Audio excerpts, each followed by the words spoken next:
कार्तिक मास के शुक्ल पक्ष की चतुर्थी तिथि से सप्तमी तिथि तक रखे जाने वाला 4 दिनों का महापर्व जिसे छठ पूजा के नाम से जाना जाता है। यह व्रत काफ़ी कठिन व्रतों में से एक है। इसे 36 घंटों तक निर्जला व्रत रखा जाता है। माना जाता है छठी मैया का पूजन और सूर्य देव का पूजन करने से आरोग्यता, अखंड सुहाग, साथ ही सुख, समृद्धि और संतान का सुख इससे प्राप्त होता है। यह व्रत जैसा कि नहाय खाए से प्रथम दिन नहाय खाए उससे शुरुआत होती है और उस दिन घर की साफ सफाई करके कद्दू और चावल का साग बना के और साथ ही इस दिन व्रत की शुरुआत होती है। साथ ही अगला दिन जैसा कि दूसरा दिन खरना जिसे कहा जाता है, पूरा दिन निर्जला व्रत करके शाम के समय में जैसा कि इस दिन पूड़ियाँ और खीर बनाई जाती है, साथ ही इसमें गुड़ डाल के सभी को प्रसाद स्वरूप में वितरण किया जाता है और घर के सभी लोग इसे खाते हैं। इसके साथ ही तीसरा दिन जिसमें संध्या में अर्घ दिया जाता है सूर्य देव को। छठ का तीसरा दिन बेहद ही खास होता है। इस दिन कार्तिक शुक्ल पक्ष की षष्ठी तिथि के दिन विधि विधान से शाम को सूर्य देव और छठी मैया की पूजा की जाती है।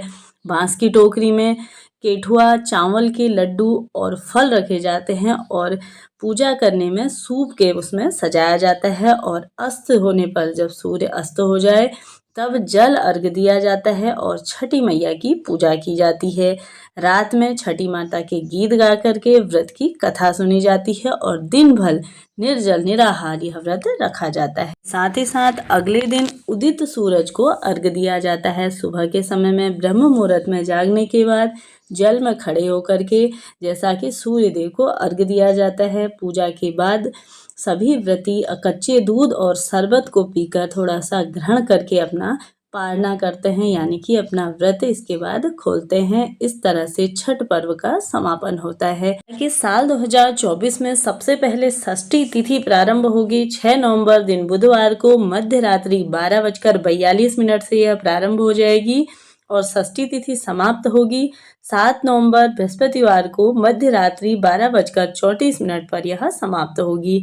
इसके साथ ही छठ पूजा का प्रथम दिन रहेगा 5 नवंबर दिन मंगलवार को नहाय खाए, दूसरा दिन खरना यानी कि 6 नवंबर दिन बुधवार को, तीसरा दिन संध्या अर्घ 7 नवंबर दिन बृहस्पतिवार को, चौथा दिन सुबह का अर्घ देने का यानी कि 8 नवंबर दिन शुक्रवार के दिन यह रहेगा। इसके साथ 8 नवंबर के दिन छठ व्रत पूर्ण हो जाएगा और पारण का शुभ मुहूर्त रहेगा सुबह के समय में 6:40 के बाद पूजा का शुभ मुहूर्त रहेगा। तो इस प्रकार से छठ पूजा के नियम हैं। आप भी इस तरह से पूजन करिए और अपने जीवन को सुखमय बनाइए। मेरे चैनल में आप सभी के लिए कथाएं डाली जाएंगी, उन्हें सुनिए और अपने जीवन को साकार बनाइए। मिलते हैं नेक्स्ट वीडियो में, तब तक के लिए जय माता रानी, हर हर महादेव।